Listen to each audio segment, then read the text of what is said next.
The moment Savannah Mercer looked her husband in the eye and said, "Don't call me, I'm not your property," her diamond ring caught the morning light, on the same hand Noah once kissed after selling his car to buy it.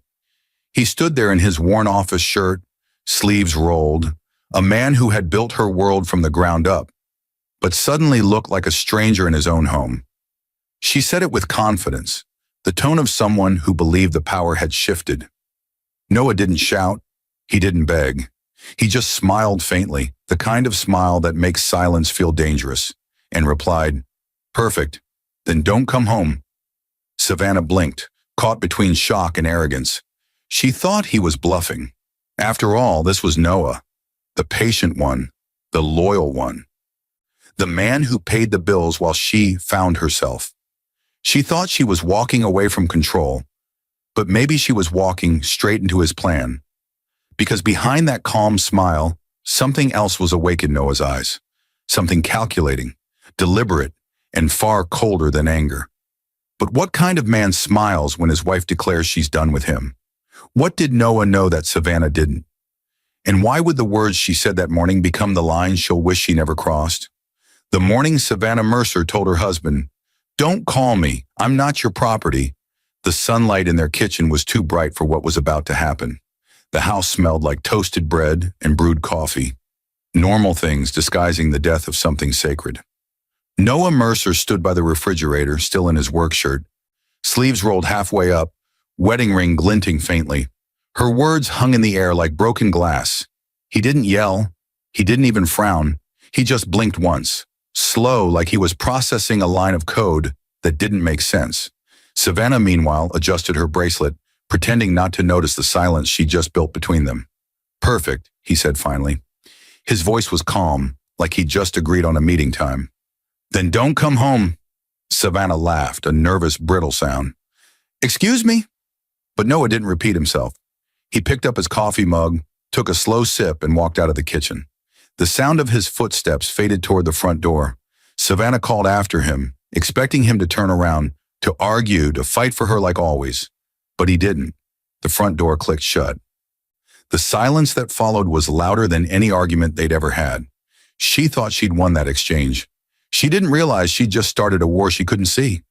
The rest of the day played out like a normal Tuesday for Savannah.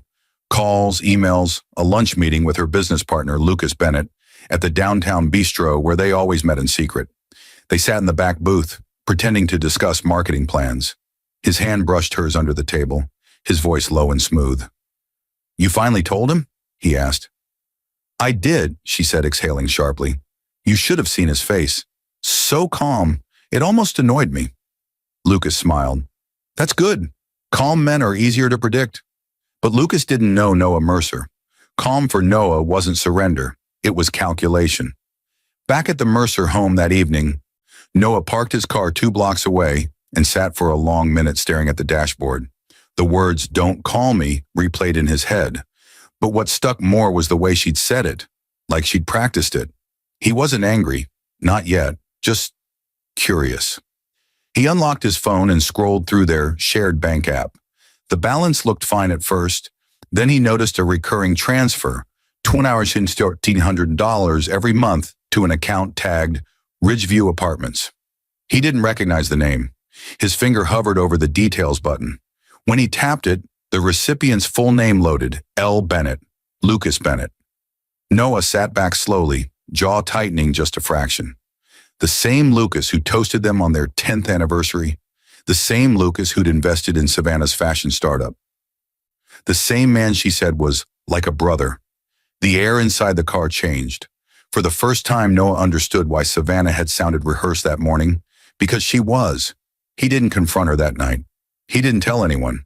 Instead, he did what his mind had always done best. He observed and he planned. That was the difference between anger and strategy. Anger reacts, strategy waits.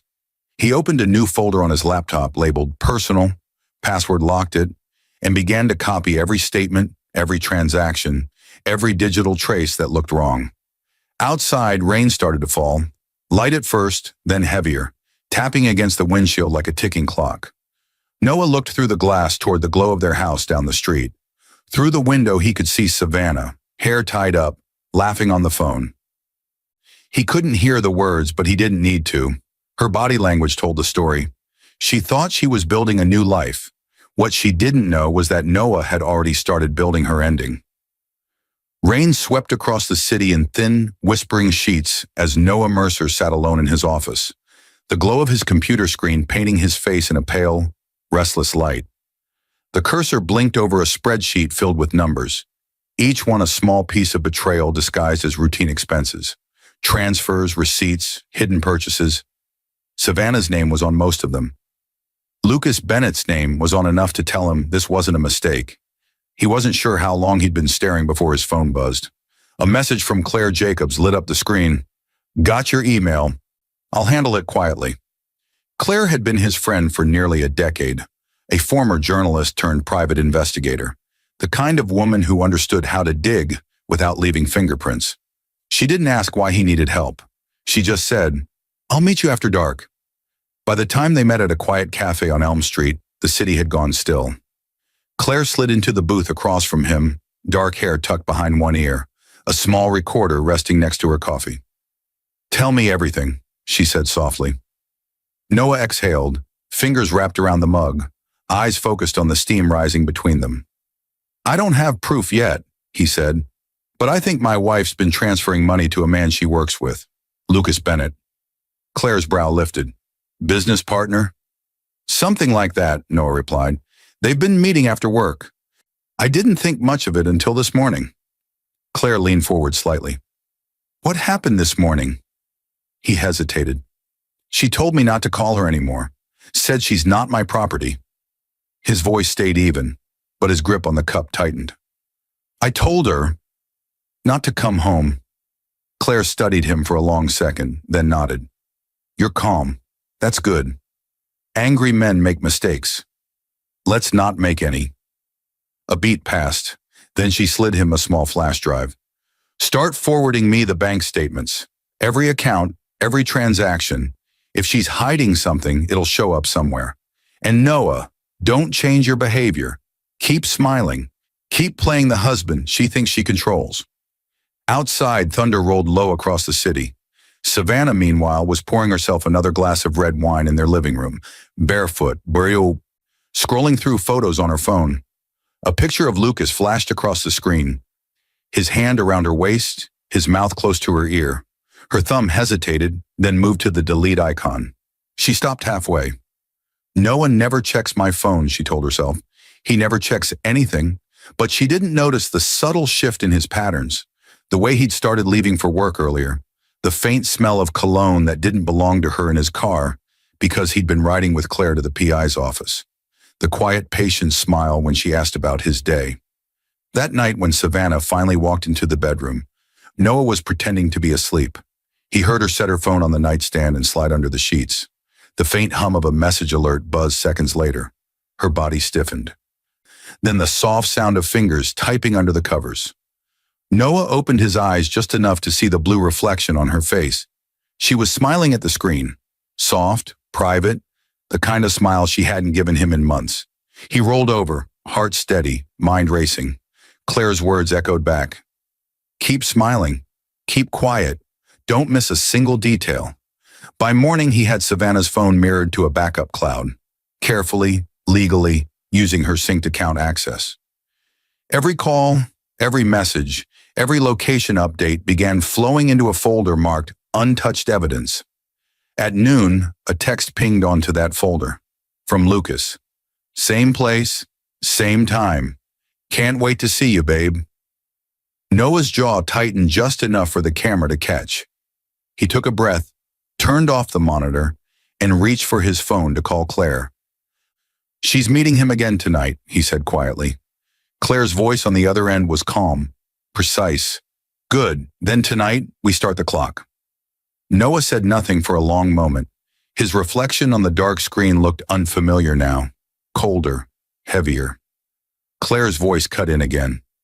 "You sure you want to see it with your own eyes?" "Yes," Noah said.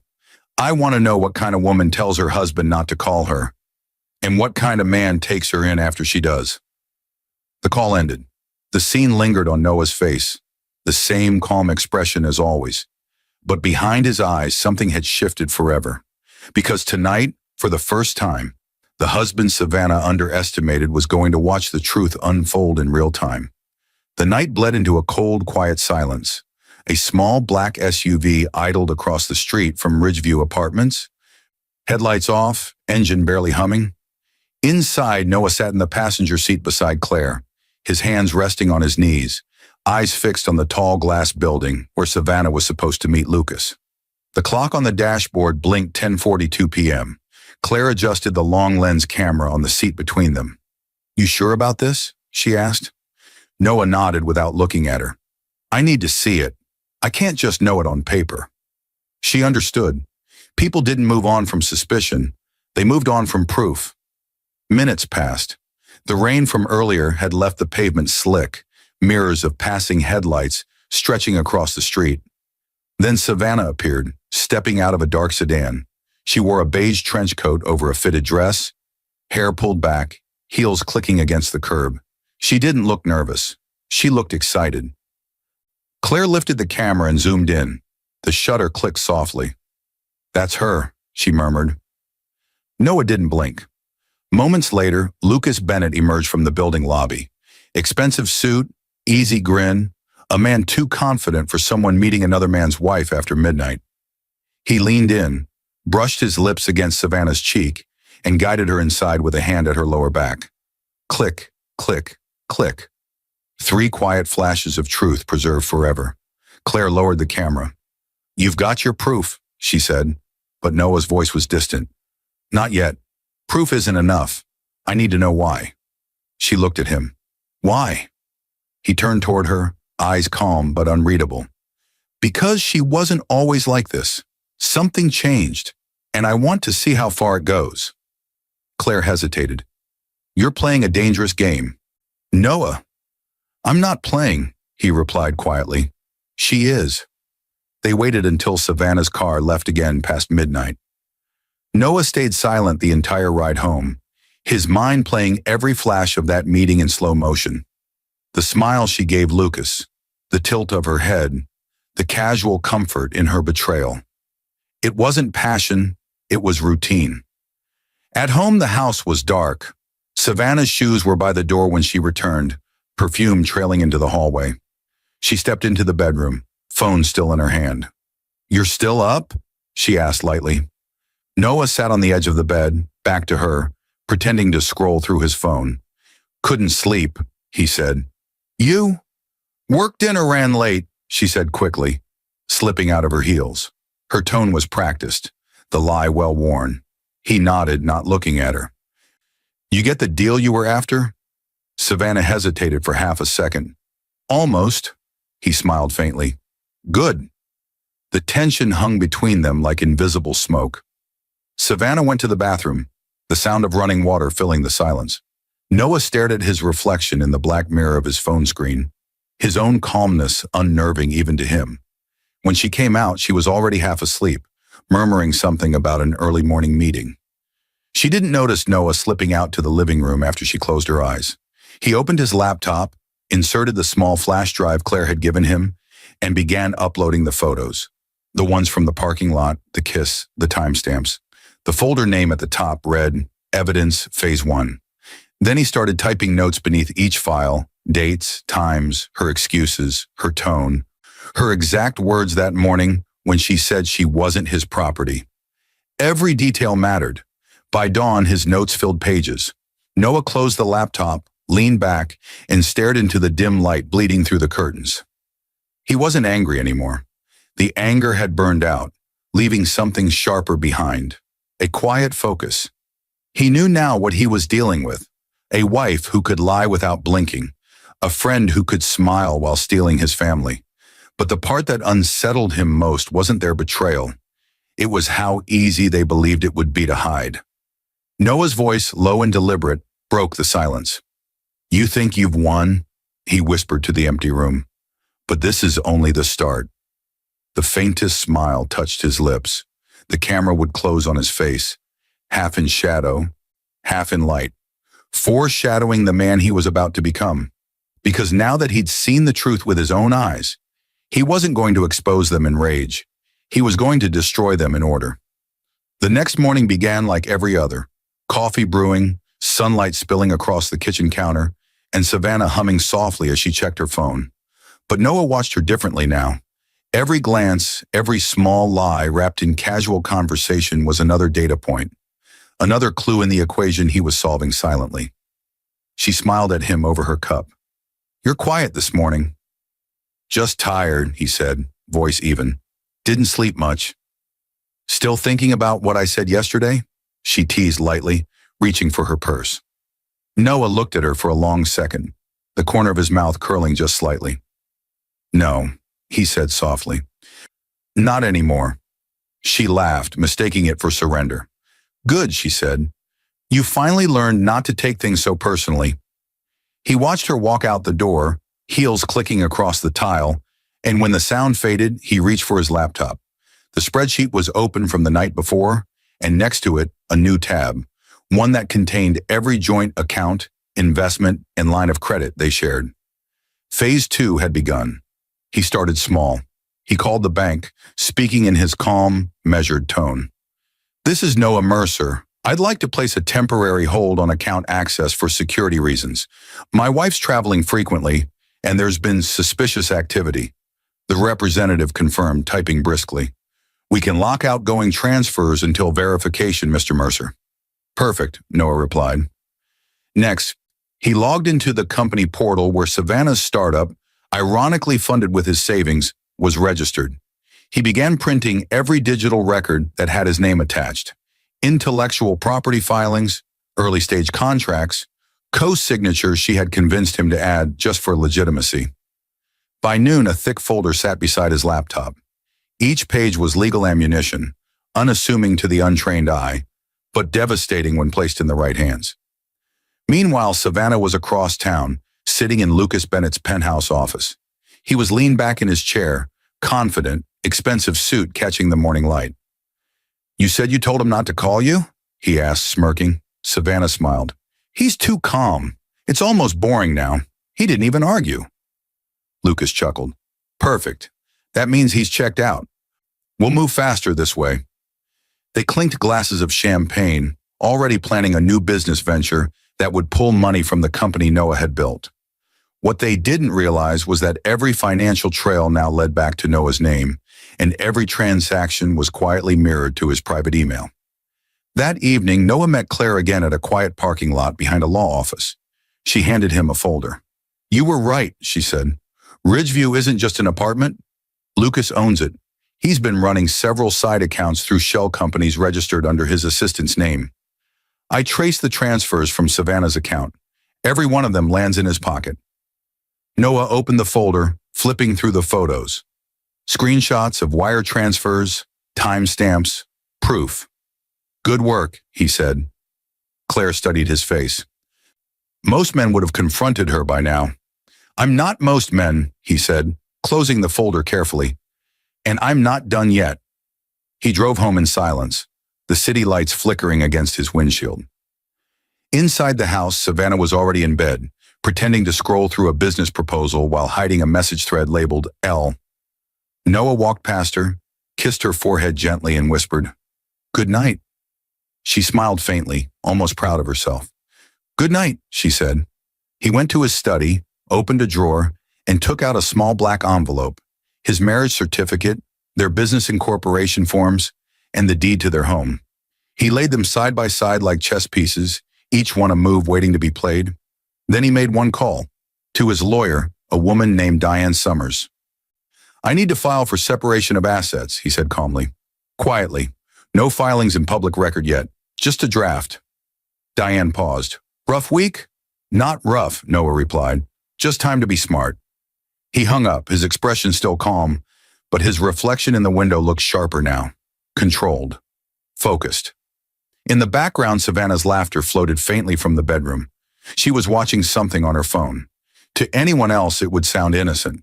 To Noah, it was confirmation that the distance between them was complete. He looked out the window at the dark city, his voice low. "You wanted freedom," he murmured. "Let's see what it costs." The screen would linger on his face, the faint hum of tension building underneath, as his next phase unfolded piece by piece, silent, lawful, and unstoppable. Savannah leaned back in her chair, sipping her latte in the corner office Lucas had promised would soon be hers permanently.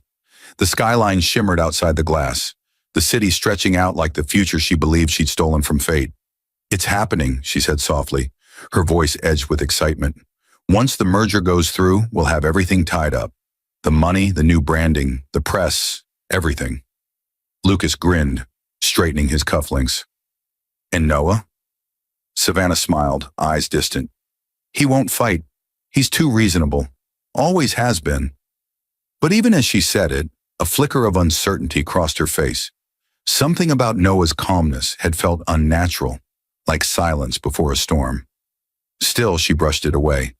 She had bigger things to think about, like the gala Lucas was hosting that weekend. The first public event where they'd appear together, quietly testing how the world might receive them as a couple. Across town, Noah was in his study, the glow of his laptop lighting the room. On his screen were stacks of neatly organized documents, proof of joint investments, forged signatures, and a growing list of transactions that connected Savannah's business to Lucas's shell companies. The data trail was clean, irrefutable, and entirely in his favor. Claire sat on the couch across from him, sorting printed photos into separate folders. "You're building a case that looks like it's been years in the making," she said quietly.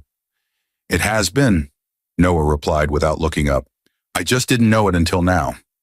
Claire studied him for a moment. "What's the end game here, Noah?" He closed the laptop and met her eyes. "The truth.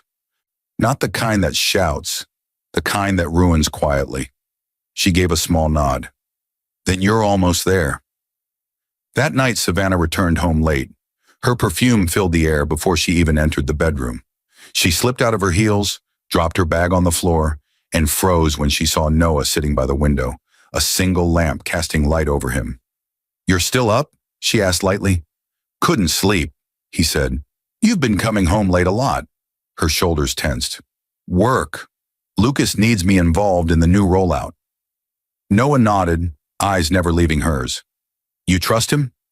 Savannah hesitated, then forced a smile.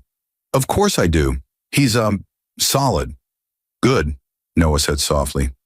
"I hope he feels the same way about you." Something in his tone made her falter. "What's that supposed to mean?" "Nothing," he said, turning back toward the window. "Just a thought." She stood there a moment longer, watching him. Then when he didn't say more, she shrugged it off and went to bed. As soon as her breathing settled into the rhythm of sleep, Noah opened his phone and recorded a voice note to himself, a habit he'd developed to keep his mind clear. "Phase 3 begins tomorrow," he whispered. "File the cease and desist letters. Contact the forensic accountant. Request asset verification on joint holdings." The next morning, his lawyer, Diane Summers, met him downtown. They sat in a quiet conference room overlooking the city. She flipped through the folder Noah handed her, each page more damning than the last. "This is serious," she said. "Forgery, misappropriation, fraud. If this goes public, it could end their company, maybe more." "That's the point," Noah said evenly. "But we'll do it legally, step by step. No shortcuts." Diane closed the folder. "You understand this will get ugly." Noah's expression didn't change. "It already is." While Noah and Diane spoke, Savannah and Lucas were touring the event space for the gala. Reporters milled about, snapping photos as Lucas introduced her to investors. Every handshake, every smile, every glass of champagne was part of the illusion she was building. She had no idea that her company's accounts were under quiet audit, her access being restricted one by one. At one point, Lucas leaned in close and whispered, "Once we announce the expansion next week, I'll transfer everything into your name. He won't be able to touch you." Savannah smiled, but something in her chest twisted. She didn't know if it was excitement or fear. Later that night, as she scrolled through her email, a message appeared from their joint business accountant. "Urgent. Unauthorized access detected. Accounts temporarily frozen pending verification." Her phone nearly slipped from her hand. "Noah," she breathed. At that same moment, Noah was standing on the balcony of his apartment, phone pressed to his ear. Claire's voice came through crisp and steady. She's checking her accounts now. You ready for the next step? He looked out over the dark city, lights glittering below. Yes, he said quietly. Let her think it's a glitch. Let her panic first. He hung up, the faintest hint of a smile touching his lips as thunder rumbled somewhere far off in the distance. Inside, Savannah's hands were shaking as she tried to log in again. Every password failed. Every account rejected her access. For the first time, she felt a chill that had nothing to do with the weather. She thought Noah's silence meant weakness. But silence, she was starting to learn, could be the sound of a trap closing. Savannah's voice cracked through the quiet house as she slammed the bedroom door open. Noah, what did you do? Her phone was clutched in her hand, the screen glowing with another alert. Account suspended, verification pending. Her breath came quick, angry, but threaded with fear. Noah looked up from the dining table where he sat reading the paper, calm as always. Morning, he said, not glancing at her phone. Don't morning me, Noah, she snapped, stepping closer. Every account, our savings, the joint card, even my company portal, it's all locked. What's going on? He folded the newspaper with surgical precision and placed it aside. You said you weren't my property, he said quietly. I just made sure my property reflected that. She froze. What's that supposed to mean? It means, he said, meeting her eyes, you wanted independence. Now you have it. Savannah's heart pounded. For the first time, she saw something in Noah's expression that unnerved her. Calm, steady, but with a finality that felt like a door closing. You can't just, this is my business, my money. Our business, he corrected softly. Our money, until last night. You're insane, she said, laughing sharply. You can't do this. I'll fix it. I'll call the bank.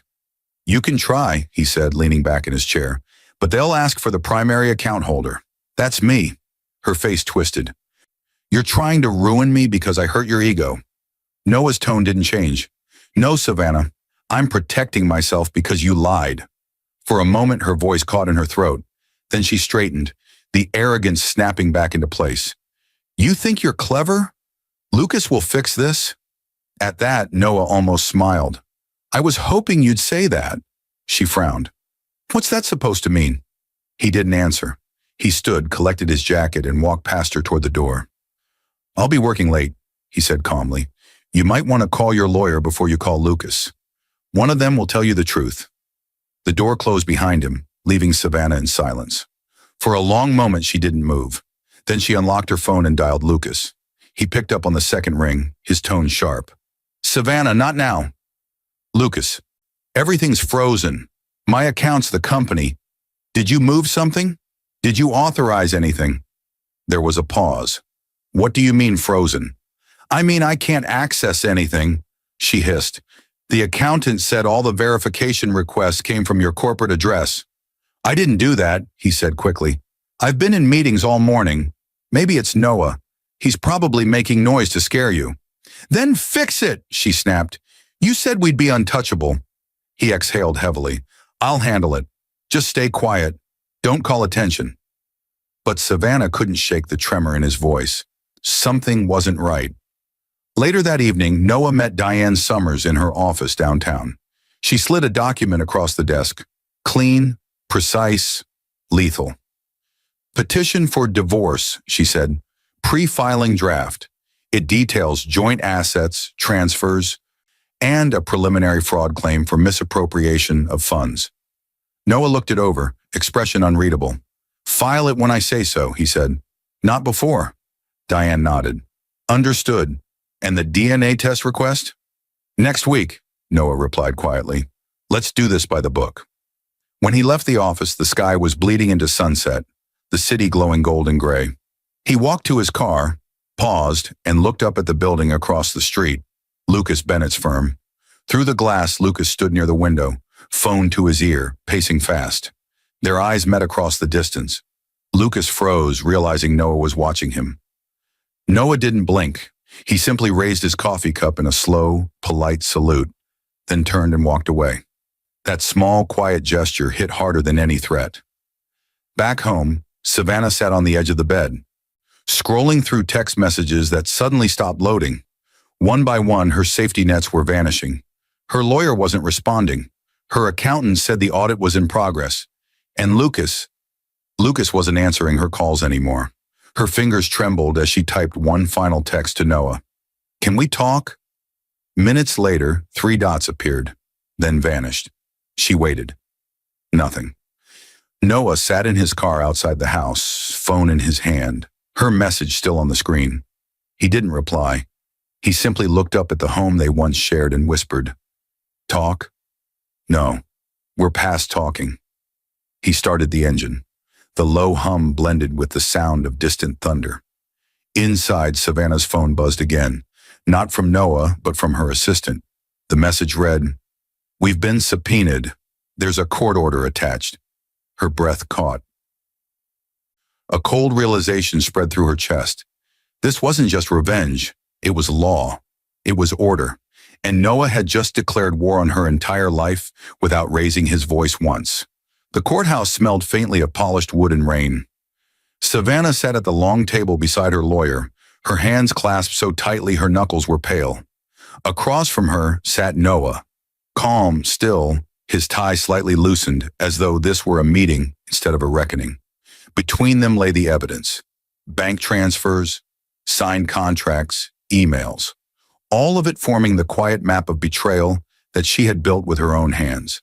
The judge's voice was even, practiced. "Mrs. Mercer, you are listed here as co-founder of Mercer Atelier. Yet the filing suggests the intellectual property originated solely from your husband. Can you explain the discrepancy?" Savannah's throat tightened. "We built it together," she said quickly. "It was a partnership." Noah didn't look at her. He simply pushed forward a document.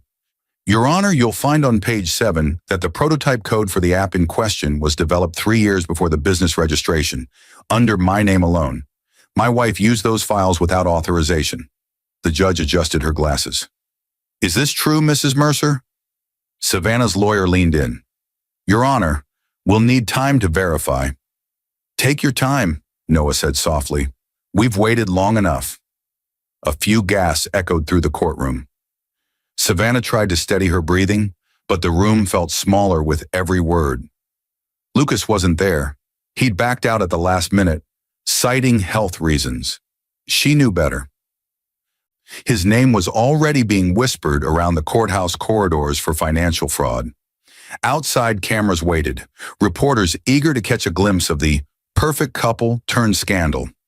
When the judge recessed, Savannah slipped into the hallway, heart racing. Her lawyer followed close behind.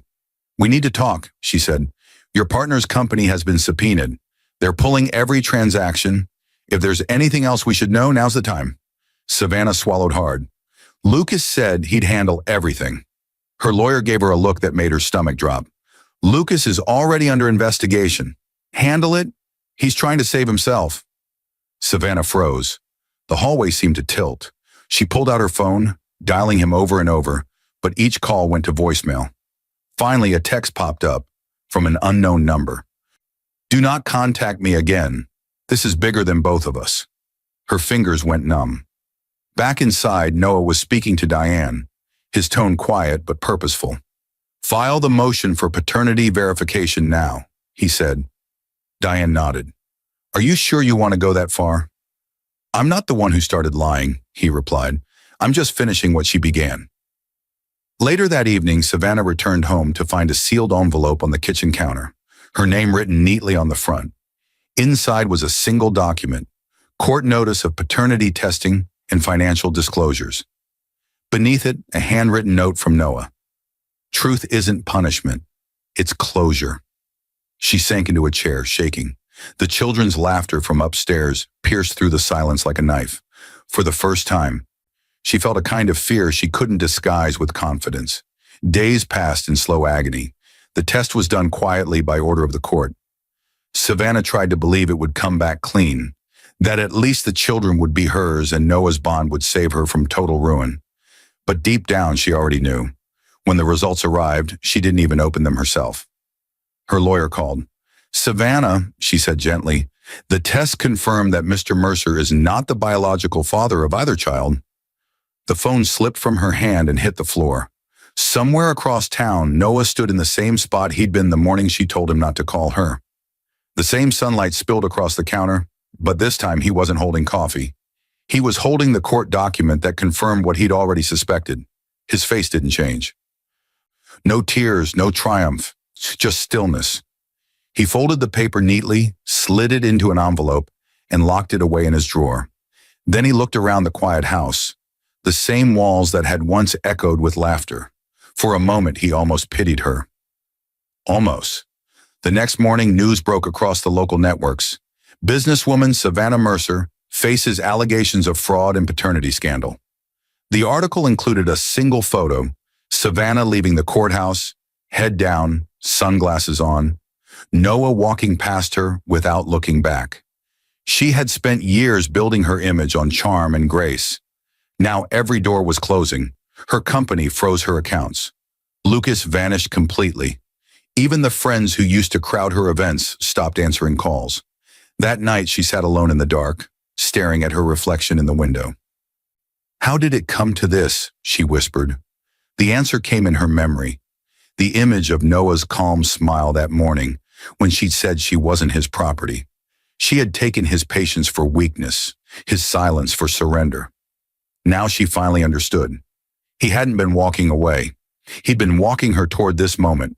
The courtroom was full, but the air was heavier than silence. Reporters lined the back rows, pens poised, cameras lowered in deference to the tension. Savannah sat in the front, her face pale and drawn, the shine gone from her once perfect composure. Lucas was beside her, his jaw tight, suit immaculate, but his hands restless. Across from them sat Noah, composed as ever, tie straight, posture calm, eyes fixed ahead. He hadn't looked at Savannah once since entering the room. Judge Whitaker entered and the room rose. When everyone sat, the sound of papers shuffling was the only movement.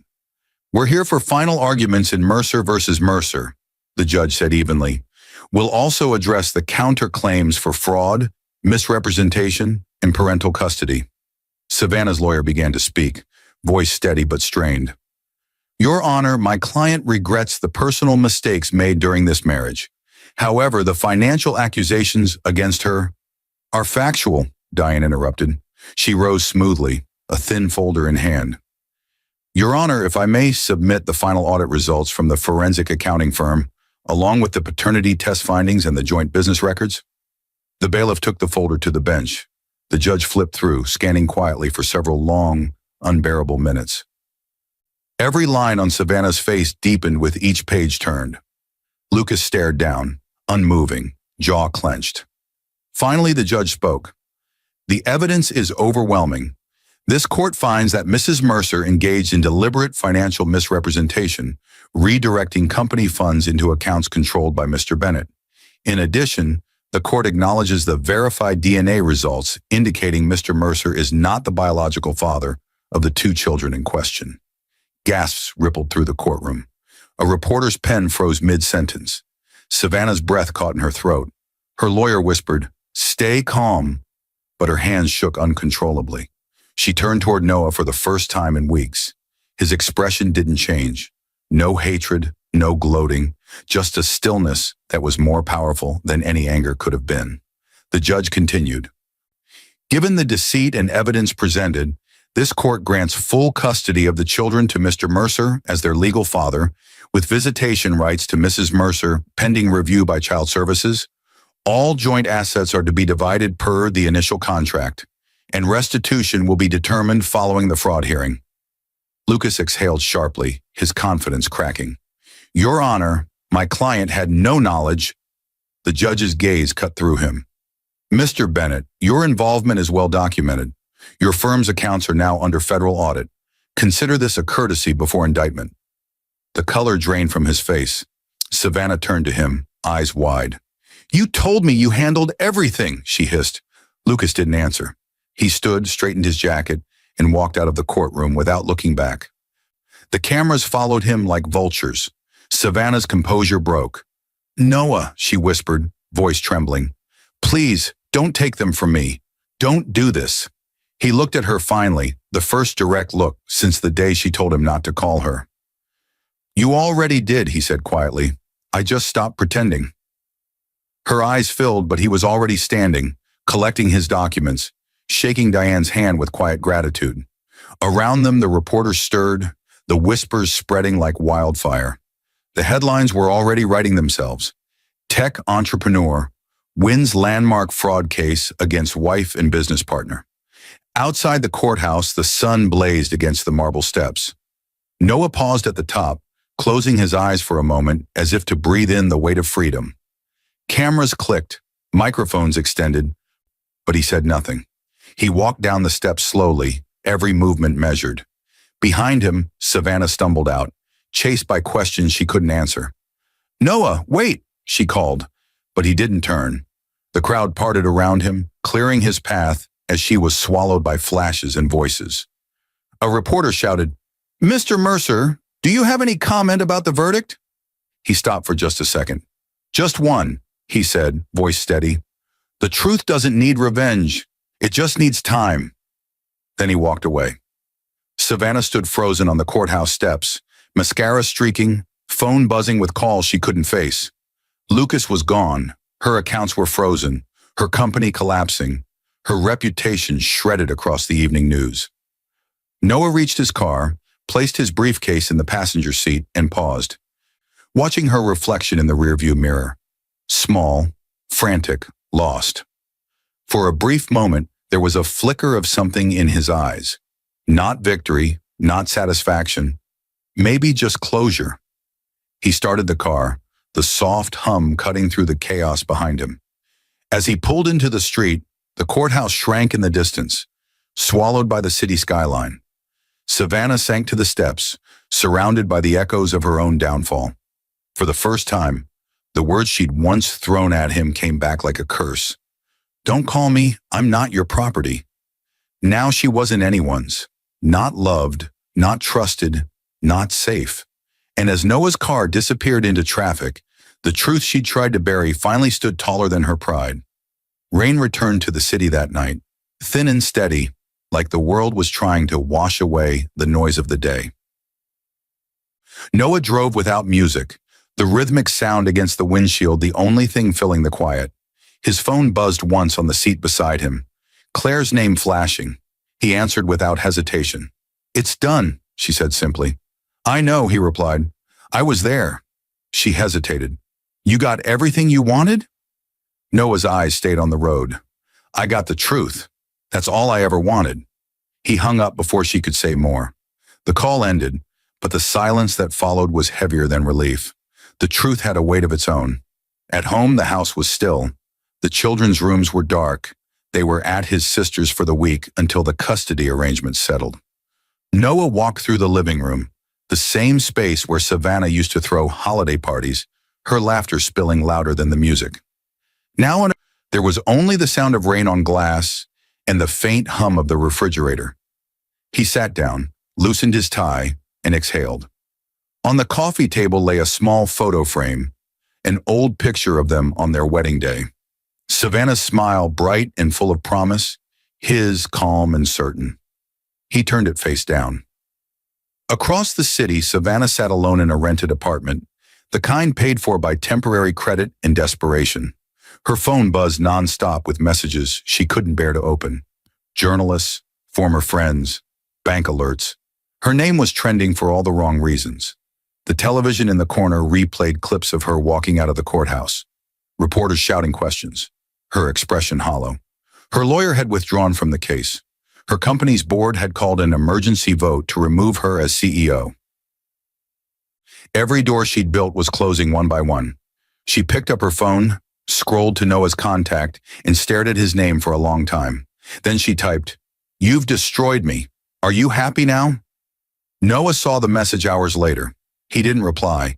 Instead, he typed a note in his phone. "Don't answer anger with anger." Silence hurts louder.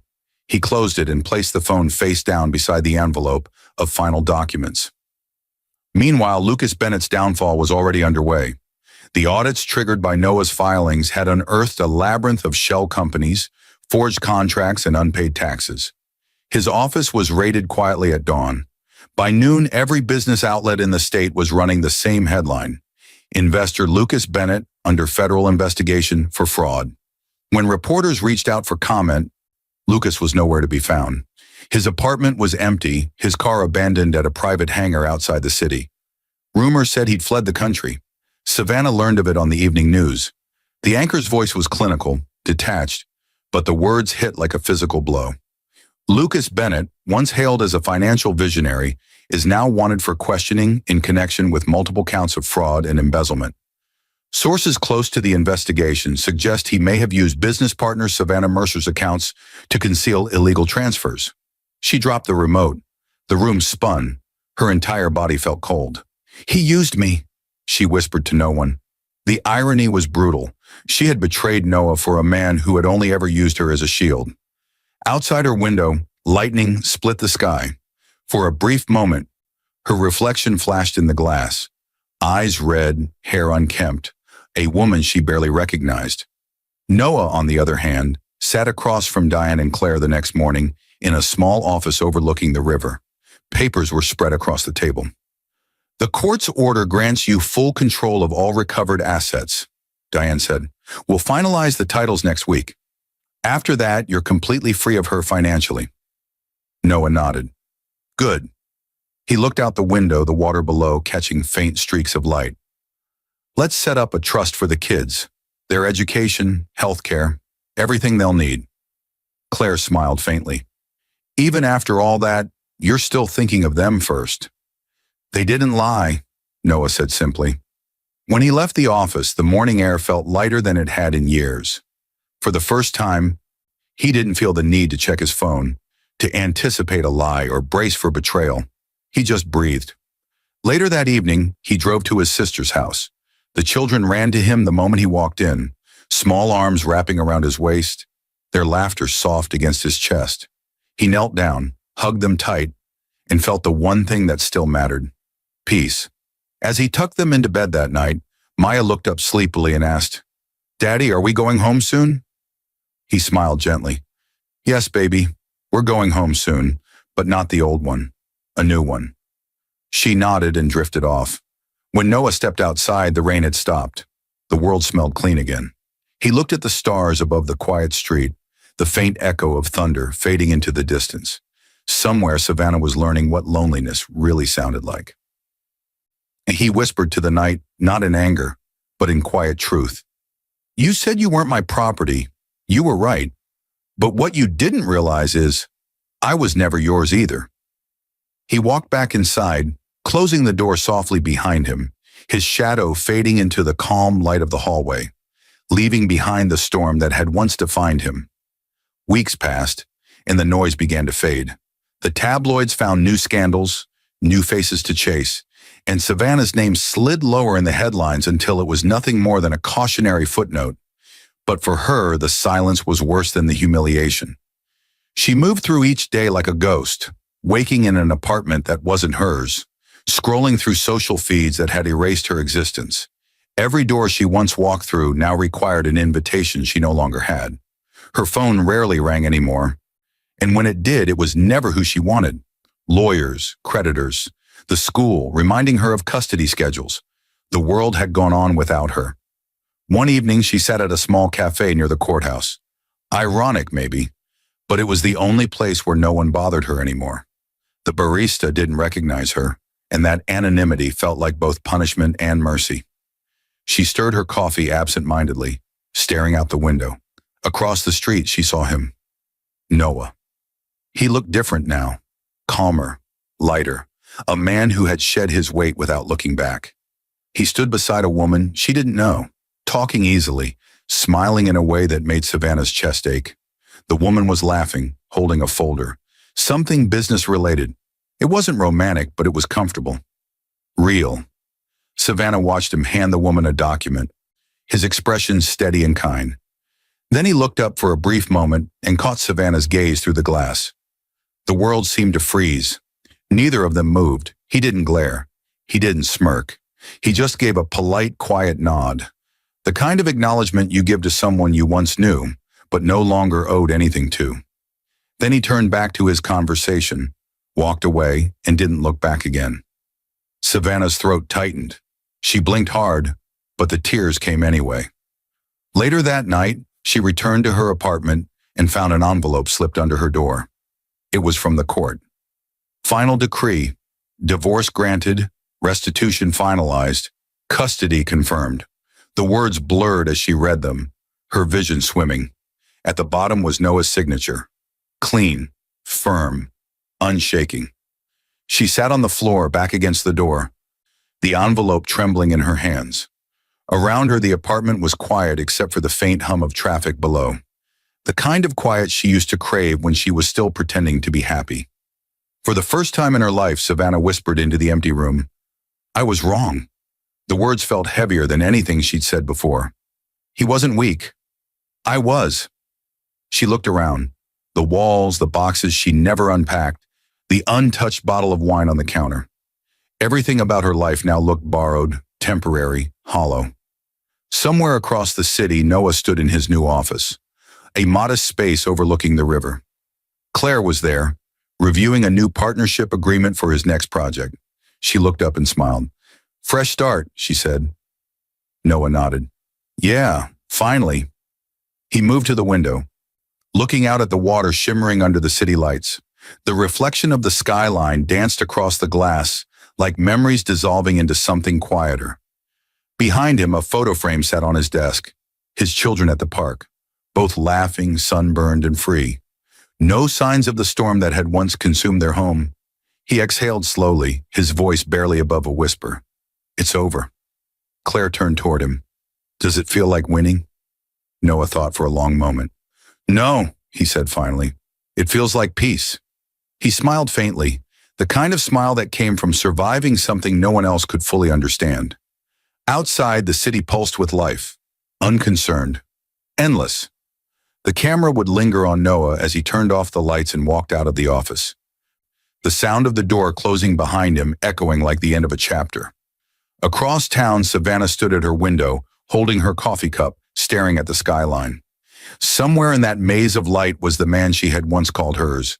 She whispered softly, almost to herself, "Don't call me. I'm not your property." A faint, bitter smile touched her lips. "But I wish I had been his again." The city hummed on. The rain began to fall once more, soft and forgiving.